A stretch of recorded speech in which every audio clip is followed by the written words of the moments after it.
하신 말씀은 시편이 되겠습니다. 시편 62편 9절부터 제가 봉독을 하도록 하겠습니다. 시편 62편 9절부터 제가 봉독을 하겠습니다. 진실로 천한 자도 헛되고 높은 자도 거짓되니 저울에 달면 들려 입김보다 경하리로다. 포악을 의지하지 말며 탈취한 것으로 허망하여지지 말며 재물이 늘어도 거기에 치실치 말지어다. 하나님이 한두 번 하신 말씀을 내가 들었나니 권능은 하나님께 속하였다 하였도다. 주여 인자함도 주께 속하였사오니 주께서 각 사람이 행한 대로 갚으시니이다. 아멘. 네, 허락하신 말씀은 이사야서 62장 9절에서 12절로의 말씀으로 제목은 저울에 바라보시는 하나님이라는 제목으로 오늘 말씀을 증거하도록 하겠습니다. 저울에 바라보시는 하나님. 오늘 본문 말씀은 어떤 물질, 무게를 바라본다는 뜻은 아니죠. 우리가 저울 하면은 어떤 물질이나 물체를 그 무게를 값을 알기 위하여 바라보는 도구죠. 저울이라는 건. 그러나 성경이 말하는 저울은 우리의 신앙의 무게를 바라본다는 그러한 뜻으로 하나님께서 우리의 믿음을 저울질 하신다는 뜻을 여러분들은 오늘 성경 말씀을 통하여 다시 한번 깊이 깨달음 받기를 바랍니다. 아멘. 사무엘상 2장 3절 보시면 한나가 이런 기도를 합니다. 행동을 바라보시는 하나님이라고 한나는 기도를 합니다. 행동을 바라보시는 하나님이다. 또 오늘 본문에도 12절에 각 사람이 행한 대로 갚으신다 하지 않았습니까? 이 말에는요, 첫째, 말에는 눈도 있고 코도 있고 말에는 입도 있고 달려가는 발도 있어요. 그래서 발 없는 말이 천리를 간다는 말 뜻을 아시죠? 말도 우리가 항상 조심을 해야 돼요. 어떤 사람이 어떤 말을 할 때에 저 사람 좀 냄새가 난다 그래요. 그럼 그 사람 말에 무슨 냄새가 있겠습니까? 말은 잡히지도 않는 것이고 보이지도 않는 것이지만 우리가 귀로 들으면서 마음으로 느낌이 오는 거란 말입니다. 한나는 왜 그런 기도를 했을까요? 한번 우리가 생각을 해볼 때에 하나님께서는 우리 모두의 행동을 바라보고 계시다는 것을 그는 한나는 다시 한번 깊은 영적인 하나님과의 교감으로 그런 기도를 했다고 볼 수가 있습니다. 우리가 성경 다니엘서를 보면은 이런 말씀이 있습니다. 왕의 잔칫날을 베풀었어요. 수많은 사람을 초대를 해서 먹자 마시자 부어라 취한다 아주 즐겁기 짝이 없는 잔치인데 갑자기 벽 가운데에 손가락이 하나 나타나더니 글씨를 쓰는 거예요.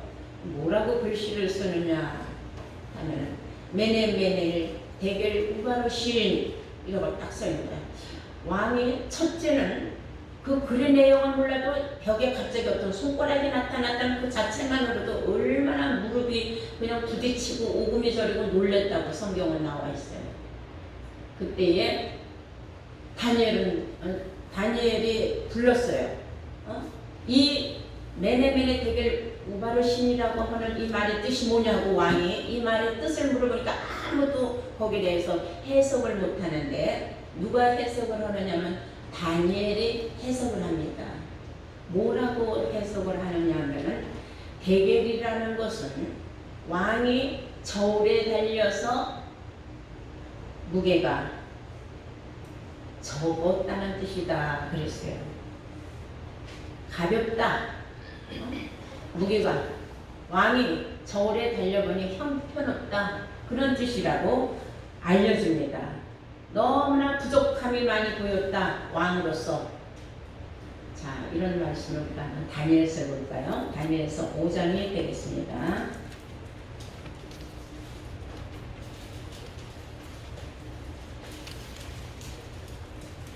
다니엘서 5장 24절부터 보시겠어요? 이러므로 그의 앞에서 이 손가락이 나와서 이 글을 기록하였나이다. 기록한 글자는 이것이니 곧 메네메네 대겔 우바르시니라. 그 뜻을 해석하건대 메네는 하나님이 이미 왕의 나라의 시대를 세워서 그것을 끝나게 하셨다 하며, 대겔은 27절입니다. 대겔이라는 것은 왕이 저울에 달려서 부족함이 되었다 하며 그랬어요. 왕이 저울에 달려서 부족함이 보였다 하며, 가치가 없이 그 왕의 그 하나님에 대한 생각 자체가 형편없다 이런 뜻이에요.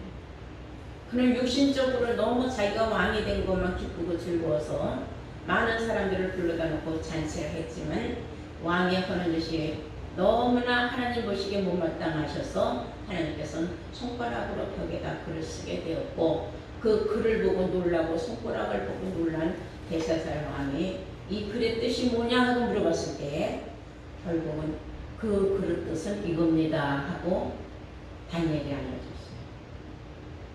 결국 이 벨사살 왕은 너무 놀란 나머지 죽었죠. 그리고 그 나라는 다른 나라로 넘어가게 됐고, 왜 제가 이런 말을 하느냐 하면은 우리는 앞으로 왕같은 제사장이 될 사람들이라고 했어요. 그런데 우리가 이 벨사살 왕같이 우리가 너무나 육신적으로 취해다가 보면은 하나님 앞에 내가 저울에 달렸을 적에 부족함이 보여서 결국은 나의 모든 그 쌓은 신앙의 업적이 다 물거품같이 사라지고, 그뿐만 아니라 내 생명도 위태롭게 된다. 구원인 줄 알았더니 구원을 못 받는다. 이런 뜻이 된다는 뜻을 우리는 알아야 합니다. 자기의 그 신앙의 값을 잘 지킨 사람을 성경에 보면은 우리는 욥 선지자를 뽑을 수가 있어요. 욥은 뭐 잘못한 건 하나도 없어요, 자신은. 그런데 어느 날 갑자기 자녀들 10명이 다 죽어버리고 천재지변으로 인해서 가지고 있던 수많은 재산들이 다 날아가 버리고, 게다가 어친데 덮친다는 격으로 몸은 또 병까지 들었어요. 악창, 득창, 영창 안 나는 데가 없이 종기가 나가지고 가려워서 기어장으로 뜯어서 몸을 갈겼어요. 기가 막히겠죠. 그 꼴을 본 부인이, 내가 볼 적에 욥의 부인은 아처예요. 남편이 그런 하루아침에 이런 기운을 당하면은 그동안에 함께 호의호식하고 자신감하고 행복하게 살았던 부부가 남편이 어려움을 당했다고 해서 욕을 퍼붓고 저주를 하고 도망간다는 게 말이 됩니까? 자기 남편을 저주를 하고 도망갔어요. 그렇게 하나님을 잘 믿더니 꼴 좋다. 그러고 도망을 가버렸어요. 그래도 욥은 인내를 합니다. 하나님은 무슨 뜻이 있겠지? 이것을 우리가 한번 입장 바꿔서 한번 생각을 해보세요. 내가 만약에 욥과 같은 입장이 됐다면 과연 나는 어떨까? 한번 생각을 해볼 때 정말 우리는 욥은 정말 인내에 기가 막힌 선지자입니다. 욥은 친구들마저 조롱을 하고 비웃을 적에 그는 그런 말합니다. 나는 아무리 힘들고 어렵고 고난에 고난을 당해도 나는 하나님을 원망해 본 적이 없다. 나의 정직함을 하나님은 아신다. 하나님께서 저울에 나의 정직함을 달아보셨으면 좋겠다. 이렇게 정말로 자기가 얼마나 하나님을 향한 그 믿음, 욥은 몰랐죠. 사단이가 하나님을 흔들어서 자기를 시험한다는 걸 알았겠습니까? 몰랐어요.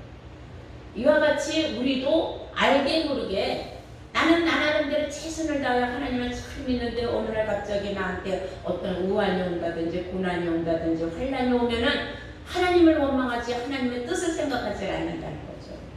그럴 때 우리는 욥기를 생각을 해봐야 돼요.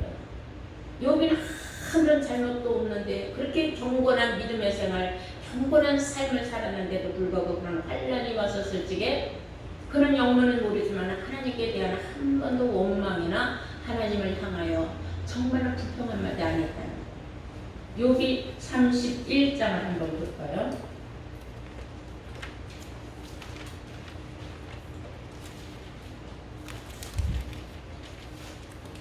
5절을 보시겠어요? 언제 나의 행위가 허탄하였으며 내 발이 게으르에 빨랐던가. 그리하였으면 내가 공평한 저울에 달려서 하나님이 나의 정직함을 아시게 되기를 원하노라. 하나님이 나의 정직함을 알 수 있도록 제발 내 믿음의 무게를 한번 저울에 달아봐 줬으면 좋겠다. 그런 말을 했어요. 언제 나의 행위가 허탄하였으며 내 발이 기울에 빨랐던가. 그리하였으면 내가 공평한 저울에 달려서 하나님이 나의 정직함을 아시게 되기를 원하노라. 언제 내 걸음이 길에서 떠났던가. 믿음의 길에서 떠난 적은 없다 이거예요. 내 마음이 내 눈을 따라갔던가. 내 손에 더러움이 묻었던가. 그리하였으면 나의 심은 것을 타인이 먹으며 나의 소산이 뿌리까지 뽑히는 것이 마땅하다. 참 기가 막힌 신앙의 고백을 하는 거예요. 나는 아무리 힘들고 어려도 내가 신앙의 길에서 나는 벗어난 적이 없다. 이것을 아시는 하나님의 것이다. 이런 말씀을 우리가 되새김질하면서 알아야 될 것은 우리도 알게 모르게 살다가 고난이 올 수가 있어요. 환난이 올 수도 있고 시험이 올 수도 있고 역경이 올 수도 있어요. 그럴 때에 도대체 내가 뭘 잘못해서 하나님이 나한테 이런 벌을 주시고 이런 어려움을 주시는가 생각하지 말고 그래, 하나님의 한 뜻을 있겠지. 이 또한 지나갈 것이다 라는 생각으로 기도하면서 때로 입으로 범죄하지 말라는 겁니다. 아멘. 입으로 범죄하면은 그동안 쌓아놓던 내 신앙의 공적이 무릎을 무너지는 거예요. 그래서 옛말에 공든탑이 무너진다는 말이 있지 않습니까? 그런 일은 없어요. 사무엘상에 보면은 이런 말이 있습니다. 엘리라는 제사장이 있었어요. 구약시대의 제사장은 대단한 직업입니다. 한마디로 권위가 있고 권세가 있었어요. 근데 그에게 두 아들이 있어요. 근데 이 아들들이 불량했어요. 제사장의 아들이라고 해서 다 훌륭한 건 아닙니다. 사람이 자식은 내 맘대로 못하는 거, 내 맘대로 안 되는 게 내 자식이에요. 오죽하면 선생도 자기 자식은 못 가르친다는 말이 있지 않습니까? 하루는 이제 백성들이 하나님 앞에 제사를 드리려고 고기를 갖다가 가마솥에 삶는 거예요. 그럴 때에 삶은 고기 되기 전에 먼저 기름에 태웁니다. 그 당시에 그 제사 방식이 고기를 기름에 태워서 그러니까 기름을 묻혀서 불에 놓으면은 기름이 이제 고기에서 다 빠지면 그럼 그 고기를 갖다가 가마솥에다가 삶으면은 그 다음에 산지창으로 찍어서 이렇게 제일 먼저 제사장한테 갖다 주는 거예요. 제사장을 왕과 같은 위치. 근데 이 못된 놈의 엘리 아들들이 와서 하는 말이 야 불에 태우고 삶고 할 필요도 없어. 빨리 내놔. 우리가 먼저 갔다가 먹을 거야. 우리는 날 걸 더 좋아해. 그리고 그냥 뺏어갔거든요. 그러니까 그 밑에서 그 수발들던 다른 그 제사에 참여했던 사람들이 이러면 안 된다고 막 말렸어요. 말리는 많아요. 그걸 보고 질서를 깨뜨리는 게 엘리의 제사장의 자식이라는 것들이 그동안 수도 없이 보고 배운 그 제사의 모든 형식을 알면서 그런 아버지를 초월해서 저희들이 그렇게 권세를 누리고 못된 짓을 하니 오죽하면 성경에 엘리의 자식들은 불량한 자들이라 그랬어요. 그로 인해서 결국 그들은 죽임을 당하는 그런 경우까지 왔다는 것이 성경에 나와 있어요. 사무엘상 2장 한번 보실까요? 사무엘상 2장 12절 보시겠습니다. 찾으신 줄 믿고. 사무엘상 2장 12절. 엘리의 아들들은 불량자라 그랬어요. 엘리의 아들들은 불량자라. 여호와를 알지 아니하더라. 자기 아버지가 제사장을 해서 먹고 사는데 지네들까지 다 먹이고 입히고 양육을 했는데 그것들은 하나님도 관심이 없어요. 그래서 하나님을 알지는 아니하더라. 그 제사장들이 백성에게 행하는 습관은 이러한다. 곧 아무 사람이 제사를 드리고 그 고기를 삶을 때에 제사장의 사환이 손에 3살 갈고리를 가지고 나서 그것으로 남비에나 솥에나 그 큰 솥에다가 가마에 찔러 넣어서 갈고리에 걸려 나오는 것은 제사장이 자기 것으로 취하되 실로에서 물을 그곳에 온 이스라엘 사람에게 이같이 할 뿐만 아니라 기름을 태우기 전에도 제사장의 사환이 와서 제사 드리는 사람에게 이르기를 제사장에게 구워드릴 고기를 내라. 내가 그거 삶은 고기를 원치 아니하고 날 것을 원하신다 하다가 그 사람이 이르기를 반드시 먼저 기름을 태운 후에 네 마음에 원하는 대로 취하라 하면 그가 말하기를 아니라 지금 내게 내라 지금 내게 내놔라 그 말이에요.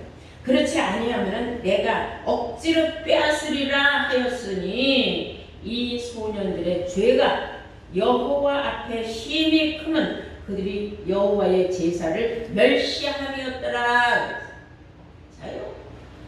여호와께 드리는 예배를 무시하고 지네들 멋대로 예배를 드리고 또 자기네들이 해야 할 그 일이 아닌데 앞서서 제사장이 한 일을 지네들이 가르쳐서 고라의 그 폐역한 족속들 다 땅이 갈라지고 그 속으로 다 그들이 묻혀서 죽었더란 말도 있어요.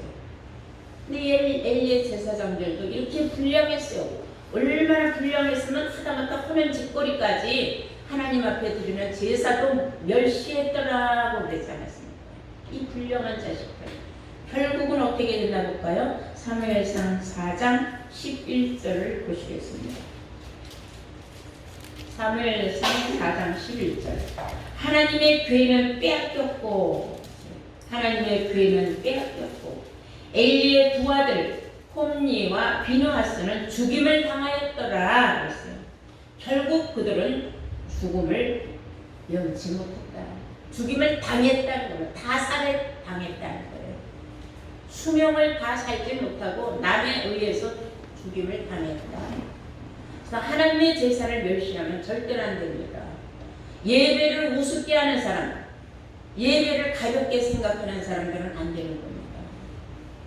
그리고 교회 안에는 분명히 질서가 있다는 것도 여러분들은 알아야 될 줄로 믿습니다. 네. 그다음에 시편 65편 한번 볼까요? 시편 65편 4절을 보시면은 주께서 택하시고 가까이 오게 하사 주의 뜰에 거하게 하신 사람은 복이 있도다 그랬어요. 여러분들이 바로 그 복받은 사람들인 줄로 믿습니다. 아멘. 주께서 여러분들을 택해 주셨어요. 아멘. 가까이 오게 해 주셨습니다. 그리고 주의 뜰에 거하게 하신 사람들은 복이 있도다. 아멘. 이 복은 항상 있는 복인 줄로 믿습니다. 아멘. 네. 그러므로 오늘 이 본문에 시편에 말하기를 욕심을 내지 말라는 말이 있어요. 그 욕심은 아무 의미가 없는 거라는 거예요. 시편 49편 17절 한번 보시면은 사람이 죽으면 아무것도 가져가는 것이 없다. 그냥 어리석은 그런 욕심을 부리지 말라 그런 말이에요. 17절 시편 49편의 17절입니다. 저가 죽음에 가져가는 것이 없고 그 영광이 저를 따라 내려가지 못함이로다. 살아생전에 엄청난 부귀영화 영광 다 가지고 엄청난 많은 재물을 가지고 있다 할지라도 그 사람이 죽는 그 순간에 그거로 끝이지, 그 사람이 죽으면서 그 재물이나 부귀영화 그 영광 받았던 거 다 가지고 가는 건 아니다 이거예요. 그래서 헛되고 헛된 거예요. 살아있을 때에 우리가 하나님 앞에 인정받는 것이 가장 중요하다는 것을 알아야 될 줄로 믿습니다. 아멘. 우리가 왜 이렇게 열심히 일하고 우리가 왜 이렇게 열심히 살아야 되느냐 하는 것은, 사람은 뭐 때문에 이렇게 열심히 사는 자입니까? 목구멍에 포도청이라고 먹고 살기 위해서 이렇게 열심히 수고들 하고 일하는 거예요. 그래서 먹고 사는 것이 족하면은 그렇게 욕심을 부려서 범죄까지 해서 그렇게 자기 신앙의 생활이 하나님이 보시기에 저울에 달려서 부족함이 보일 정도까지 가서는 안 된다는 경고의 말씀입니다. 전도서 볼까요? 전도서 6장이 되겠습니다. 전도서 6장 7절을 보시겠습니다. 사람의 수고는 다 그 입을 위함이나 그 식욕은 차지를 않느니라. 사람이 일하는 것은 다 먹고 살기 위해서 일하는 거다.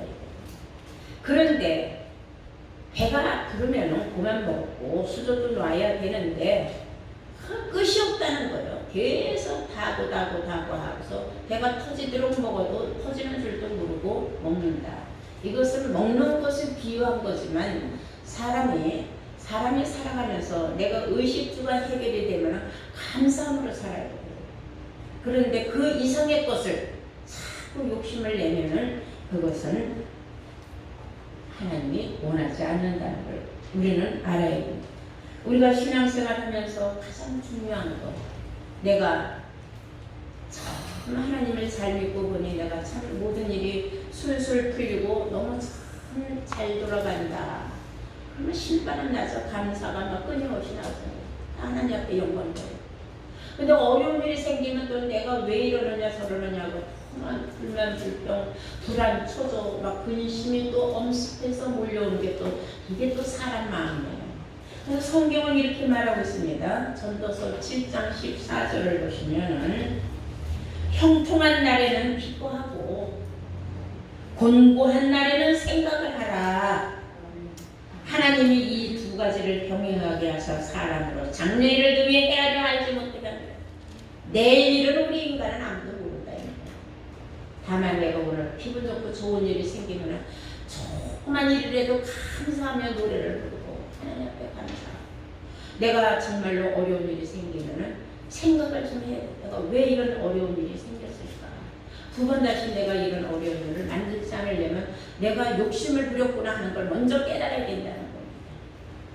근데 사람들이 자기가 부린 욕심에 대한 대가가 고난을 갖고 온 거는 생각하지 않냐고 계속 끝없이 형통한 것만 원한다는 거예요.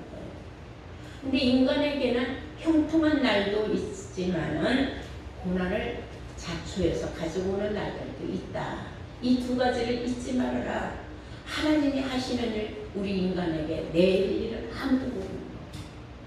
내가 오늘 살아있음에 감사하고 숨을 쉬고 하나님 전에 달려나오는 걸 감사하는 그런 마음 여러분들이 변화먹기를 바랍니다. 그런데 악인은 그렇지 않다고 했어요. 시편 1편 4절에 보면 악인은 그렇지 않으며 악인은 바람에 나는 벼와 같도다. 왜냐면 좋을 때는 금방 좋았다가 조금만 힘들면 그냥 따로져서 금방 죽을 것 같이 말하는 그 인간이 이게 마음에 평행선이 없다는 겁니다. 그러나 의인은 항상 형통할 것이다. 그 행사가 다 형통한 게 의인의 삶이다. 하므로 우리는 어떤 일이 있어도 악인에 대해서 바람에 나는 벼가 돼서는 안 된다. 벼가 무게가 있습니까? 벼는 무게가 없어요. 쭉쟁이가 무슨 무게가 있습니까? 알갱이가 무게가 있죠. 그래서 우리 신앙생활은 쭉쟁이 신앙생활하면 안 되는 거예요. 쭉쟁이들은 바람에 불면 휙 날아간다는 거예요. 언제든지 날아가. 그러나 알갱이는 무겁기 때문에 어떤 바람이 불어도 절대로 날아가지 않고 자리를 지킨다는 뜻인 줄로 믿습니다. 아멘. 자, 이 저울질 하는 때가 세상 끝날에 또 있어요. 계시록 6장 5절을 우리 다 함께 보시겠습니다. 계시록 6장 5절을 보시면은 이제 세상 끝날에 이제 저울질하는 검은 말 판자가 나오게 돼 있어요. 계시록 6장 5절을 보시면은 셋째 인을 떼실 때에 세 번째 인은 모두 7개인데 첫째, 둘째, 세 번째 인을 뗄 때에 내가 들으니 셋째 생물이 말하되 오라 하기로 내가 보니 검은 말이 나오는데 그 판자가 검은 말 판자가 저울을 가졌더라 그랬어요. 뭘 가졌다고요? 네, 저울을 가졌다고 했습니다. 뭐에 필요한 저울이겠습니까? 성경에는 이 저울질하는 하나님에 관해서 오늘 제가 설교를 하고 있는데 우리의 신앙을 자로 재는 일도 있고 저울로 달아보는 일도 있고 하잖아요. 그 저울로 달아서 뭐 하겠어요? 쭉쟁이냐 알공이냐 알아보는 거예요. 날라갔느냐 앉아있느냐 바라보니 부족함이 보였느냐 안 보였느냐 뭘 하기 위해서요? 이게 구원의 대상자인지 심판의 대상자인지 바라본다는 겁니다. 무엇을 각 사람의 그 신앙의 무게를 바라본다는 것을 이 시간 여러분들 알아야 될 줄로 믿습니다. 아멘. 네, 그래서 이 성경에 보면요 계시록 6장에는 말이 4종류가 나옵니다. 백막 판자도 있고 그 다음에 붉은 말도 있고 그 다음에 검은 말도 있고 그리고 어롱진 말도 있다 그랬어요. 그 어롱진 말, 청황색 말, 청색깔, 황색깔 섞여서 또 있는 말을 어롱진 말이라고 해요. 그러면 이 말들이 다 나와서 심판을 한다는 겁니다. 우리가 이 말에 대해서는 이미 스가랴 선지자가 예언을 했어요. 스가랴서 우리 함께 6장을 보시도록 하겠습니다. 스가랴서 6장 1절부터 보시면은 내가 또 눈을 들어본 즉 네 병거가 두 산 사이에서 나왔는데 그 산은 돛산이더라. 첫째 병거는 홍마들이, 둘째 병거는 흑마들이, 셋째 병거는 백마들이, 넷째 병거는 어룽지고 건장한 말들이 메었는지라. 내가 내게 말하는 천사에게 물어가르되 내 주여 이것들이 무엇입니까? 그랬어요. 환상을 보기 때문에 환상 속에서 질문을 하는 거예요. 이 말들을 왜 나한테 보여줍니까? 이 말은 무엇으로 의미합니까? 하고 물어봤어요. 그때 5절에 보니까 천사가 대답하여 가로되 이는 하늘의 네 바람인데 그랬어요.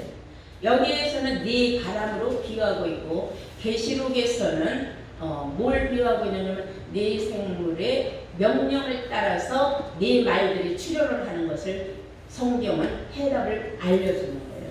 스가랴 선지자는 뭔지 모르고 보이는 대로 환상을 보는 대로 쓴 것뿐입니다. 그런데 이제 천사가 대답을 합니다. 천사가 대답하여 가로되 이는 하늘의 네 바람이다 그랬어요. 이는 하늘의 네 바람인데 온 세상의 주 앞에 모셨다가 나가는 것이라 하더라. 자, 천사가 대답하여 가로되 이는 하늘의 네 바람이다 그랬어요. 바람으로 비유했어요. 네 말들을 바람으로 비유했다는 겁니다. 그러면 바람이 뭐냐? 우리가 궁금하지 않겠습니까? 자, 히브리서에는 바람을 무엇으로 비유했는가 우리가 볼까요? 히브리서 1장 7절을 보시겠습니다. 성경은 이렇게 짝의 말씀을 통하여서 우리가 성경의 문제에 대한 해답, 궁금한 것에 대해서는 해답을 사람의 말로 푸는 것이 아니라 성경의 해답을 찾는 것인 줄로 믿습니다. 네, 히브리서 1장 7절을 보시면 또 천사들에 관하여는 그는 그의 천사들을 바람으로 그랬어요.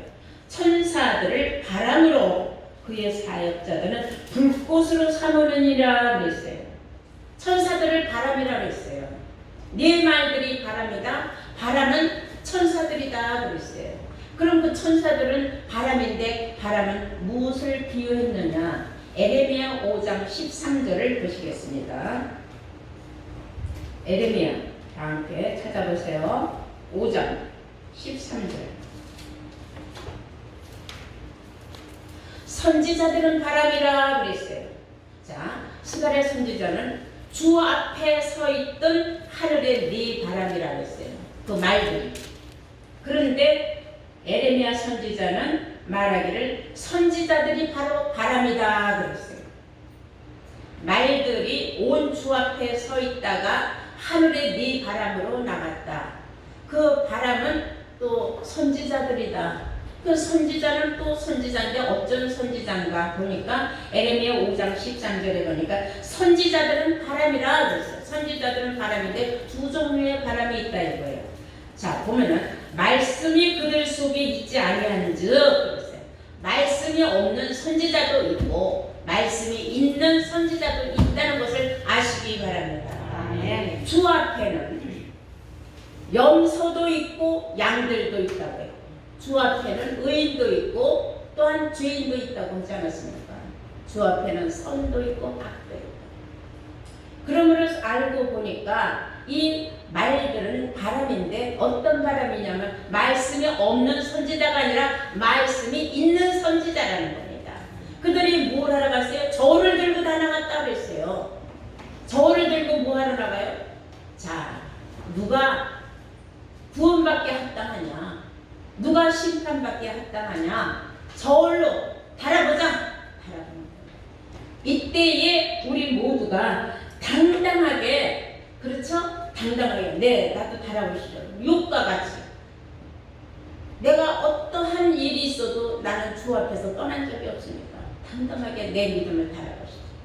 주여, 어떤 사람, 제가 좀 돈에 욕심이 나서 더 좀 보려고 돌아다니다 보니까 너무 많은 세상을 살다 보니까 좀 많이 흠이 생겼습니다.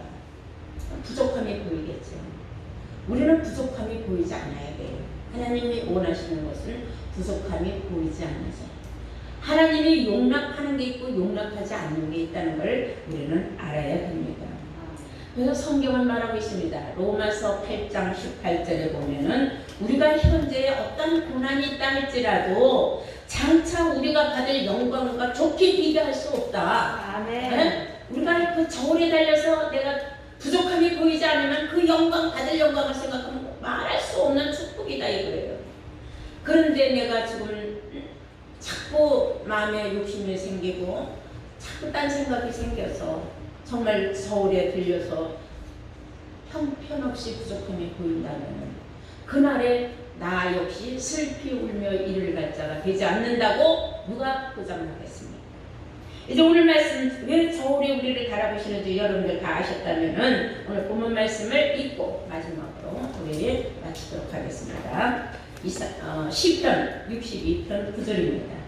진실로 천한 자도 헛되고 높은 자도 헛되니 거짓되니 힘들고 어렵고 가난한 자나 많이 가진 자나 알고 보면 다 별거 아니다 이거예요. 진실로 천한 자도 헛되고 높은 자도 거짓되니 저울에 달면은 들려서 입김보다도 병아리로다.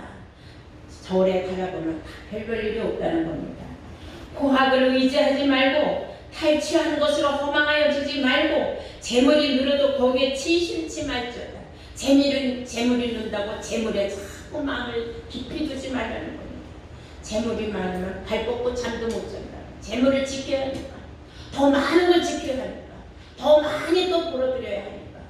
그러니까 그런 사람들이 스트레스가 많다 그래요. 여러분 사실 알고 보면 가진 거 없는 사람들이 스트레스는 없는 거예요. 마음을 비웠다는 거죠. 우리가 마음을 비운다는 게 그런 뜻이에요. 그래서 심령이 가난한 사람이 복이 있다는 말, 심령이 가난한 사람이 천국을 들어간다고 성경은 말하고 있는 줄로 믿습니다. 자 11절 하나님이 한두 번 하신 말씀을 내가 들었나니 하나님께서 여기저기 하신 모든 말씀을 내가 들었나니 들었다는 건 내 마음 깊이 새김질을 했다는 뜻입니다. 권능은 하나님께 속하였다 하셨도다. 주여 인자함도 주께 속하였사오니 주께서 각 사람의 행한 대로 갚으심이니이다. 아멘. 네, 여러분 오늘 이 말씀을 통하여서 저울에 언제 나도 항상 달려서 하나님이 보고 계실 수 있다는 거 아시고 나의 모든 언어와 행동 하나님께서 항상 지켜보신다는 것을 생각할 때에 어떤 일이 있어도 포악하지 말고 재물에 너무 마음 쏟지 말고 그리고 범죄하지 말고 오직 하나님 앞에 칭찬받을 수 있는 하나님께 영광 돌릴 수 있는 여러분들로 날마다 거듭나시기를 주의 이름으로 축원합니다. 아멘.